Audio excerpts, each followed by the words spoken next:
आज हम सीखेंगे MS वर्ड के व्यू टैब के बारे में। So hello everyone, I am Anjali Bhardwaj. ये मैंने MS वर्ड ओपन कर रखा है और अब हम इसके बाद व्यू टैब पर क्लिक करेंगे। व्यू टैब पर क्लिक करने के बाद हमें ये सारे टूल्स नजर आ रहे हैं। एक एक करके हम इनके बारे में सीखेंगे।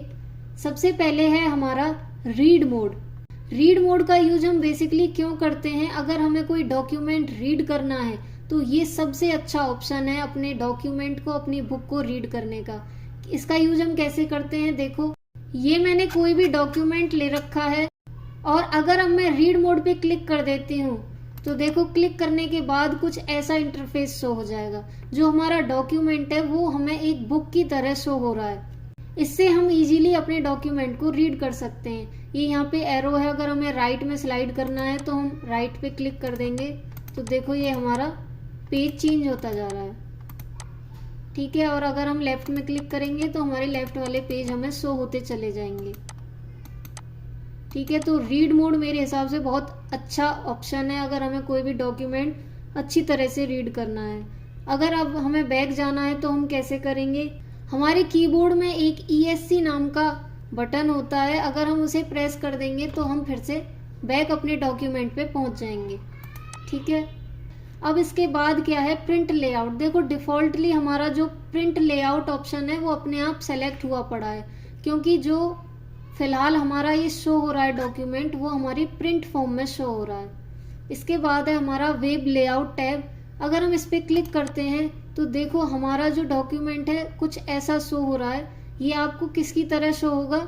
जैसे कि आप कभी वेबसाइट ओपन करते हो तो उसमें जो वेब पेज हमें शो होता है वो इसी फॉर्म में हमें शो होता है, ठीक है। तो अगर आपको अपना डॉक्यूमेंट वेबसाइट की फॉर्म में शो करना है, वेब पेज की फॉर्म में शो करना है तो आप वेब लेआउट का यूज कर सकते हो। इसके बाद अगर हम प्रिंट लेआउट पे क्लिक कर देंगे तो देखो फिर से हमारा डिफॉल्ट जो पेज होता है वो हमें शो हो जाएगा। इसके बाद है हमारा आउटलाइन ऑप्शन। आउटलाइन ऑप्शन पे क्लिक करेंगे तो देखो हमारा डॉक्यूमेंट कुछ ऐसे शो हो रहा है। इसमें हमारी हेडिंग अलग शो हो रही है और उसी हेडिंग के अंदर हमें सब हेडिंग भी अलग शो हो रही है। पूरे डॉक्यूमेंट में सेम यही हमें शो हो रहा है। इसका हमें फायदा क्या है कि अगर हमें ये वाला पैराग्राफ पूरा सेलेक्ट करना है तो हम ऐसे सेलेक्ट करेंगे एक एक करके, ठीक है। लेकिन इसमें हमें ये फायदा है कि अगर हम इस प्लस वाले आइकन पे क्लिक कर देंगे तो देखो हमारा पूरा पैराग्राफ एक साथ सेलेक्ट हो जाएगा। यहाँ से हम क्लोज आउटलाइन व्यू पे क्लिक कर देंगे तो हम फिर से बैक अपने डॉक्यूमेंट में आ जाएंगे। इसके बाद है हमारा ड्राफ्ट ऑप्शन। अगर हम इस पे क्लिक करेंगे तो हमारा डॉक्यूमेंट कुछ ऐसे शो हो जाएगा, ठीक है। तो बेसिकली ये सारे ऑप्शन अपने डॉक्यूमेंट को अलग अलग तरह से देखने के लिए हैं, ठीक है। इसके बाद मैं फिर प्रिंट लेआउट पे क्लिक कर दूंगी तो हमारा जो नॉर्मल हमें डॉक्यूमेंट शो होता है वो हमें ऐसे शो हो जाएगा। अब है हमारा रूलर ऑप्शन। रूलर ऑप्शन पे हम क्लिक करेंगे। क्लिक करते ही हमारे यहाँ पे नंबर शो हो रहे हैं। इन नंबर्स का फायदा क्या है, देखो जब मैं यहाँ पे टैब प्रेस कर रही हूँ तो एक एक करके हमारा टैब धीरे धीरे प्रेस होके राइट की तरफ पहुंच रहा है, ठीक है। लेकिन अगर मैं यहाँ पे 4 पे क्लिक कर देती हूँ, राइट क्लिक करना है 4 पे, ये मैंने यहाँ पे राइट क्लिक कर दिया तो यहाँ पे L छोटा सा शो हो रहा है, इसका मतलब है लेफ्ट टैब, ठीक है। अब जैसे ही मैं टैब प्रेस करती हूँ तो हमारा टैब डायरेक्ट 4 नंबर पे पहुंच जाएगा, ठीक है। इसके बाद मैं फिर टैब प्रेस कर रही हूँ तो फिर वो 1 1 करके शिफ्ट हो रहा है। इसके बाद अगर मैं 12 पे लेफ्ट या राइट क्लिक कर देती हूँ तो देखो हमारा जो टैब है वो पहले 4 पे पहुंच गया, अब फिर देखो हमारा टैब डायरेक्ट 12 पे पहुंच गया, ठीक है। तो हमें जिस नंबर पे भी अपना टैब जहाँ पे भी पहुंचाना है, जहाँ से हमें टेक्स्ट स्टार्ट करनी है वहां से हम डायरेक्ट भी पहुंचा सकते हैं। इसके बाद देखो अगर मैं यहाँ पे कुछ भी टेक्स्ट लिखती हूँ, ठीक है, और अगर मैं इसको सेलेक्ट करके और यहाँ से ये जो है आइकन इसको मैं स्क्रॉल कर रही हूँ, अब ये जो ऊपर वाला आइकन है मैं इसको यहाँ से स्क्रॉल कर रही हूँ तो देखो जो हमारी टेक्स्ट है वो भी स्क्रॉल होके सेंटर में पहुँच गई है। रूलर का यूज हम इसलिए करते हैं ताकि हम अपने हिसाब से अपनी टेक्स्ट को सेंटर में अलाइन करें या फिर लेफ्ट राइट में अलाइन करें, या फिर हमें टैब कहीं भी शिफ्ट करना है एक बारी में तो हम रूलर का यूज कर सकते हैं। इसके बाद हम इसको हटाते हैं और अब है हमारा ग्रिड लाइंस। ग्रिड लाइंस पे हमने क्लिक किया तो देखो ये हमारी लाइंस आ गई। इनका यूज हम करते हैं कि अगर हमें कोई भी पिक्चर बनानी है, कोई भी इमेज बनानी है तो वो बिल्कुल सेंटर में आए, बिल्कुल लेफ्ट में या राइट में आए, उसके लिए हम ग्रिड लाइंस का यूज करते हैं। देखो जैसे कि मैंने इंसर्ट पे क्लिक किया और यहाँ पे मैंने शेप पे क्लिक किया। शेप पे क्लिक करने के बाद मैंने ये रेक्टेंगल पे क्लिक किया और यहाँ से मैंने एक रेक्टेंगल ड्रॉ कर लिया। ठीक है, इस रेक्टेंगल को ड्रॉ करने के बाद अब मुझे यहाँ पे एक लाइन और इंसर्ट करनी है। वो मैंने यहाँ पे एक लाइन ले ली और मुझे यहाँ पे लाइन इंसर्ट करनी है बिल्कुल इस रेक्टेंगल के नीचे।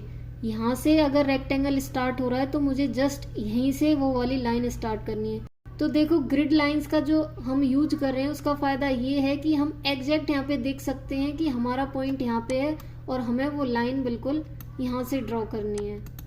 तो हम बिल्कुल अपना कर्सर लाके यहाँ पे वो लाइन ड्रॉ कर सकते हैं। तो देखो हमारी जो लाइन है वो यहाँ पे ड्रॉ हो चुकी है और ड्रॉ करने के बाद फिर हम व्यू टैब पे दोबारा क्लिक करेंगे और ग्रिड लाइंस को हटा देंगे। ग्रिड लाइंस को हटाने के बाद देखो मैं यहाँ पे आपको जूम करके शो करती हूँ। तो जो हमारी लाइन है वो एग्जैक्ट जस्ट इसके नीचे से स्टार्ट हुई है और बिल्कुल जस्ट इसके नीचे ही खत्म हुई है। ठीक है, तो ग्रिड लाइंस का यूज करके हम अपनी पिक्चर अपने हिसाब से इंसर्ट कर सकते हैं। इसके बाद है हमारा नेविगेशन पेन। नेविगेशन पेन पे हम जैसे ही क्लिक करेंगे तो देखो यहाँ पे हमारी हेडिंग शो हो रही है। जितनी भी हमारी डॉक्यूमेंट में हेडिंग है वो हमें यहाँ पे अलग से शो हो जाएंगी।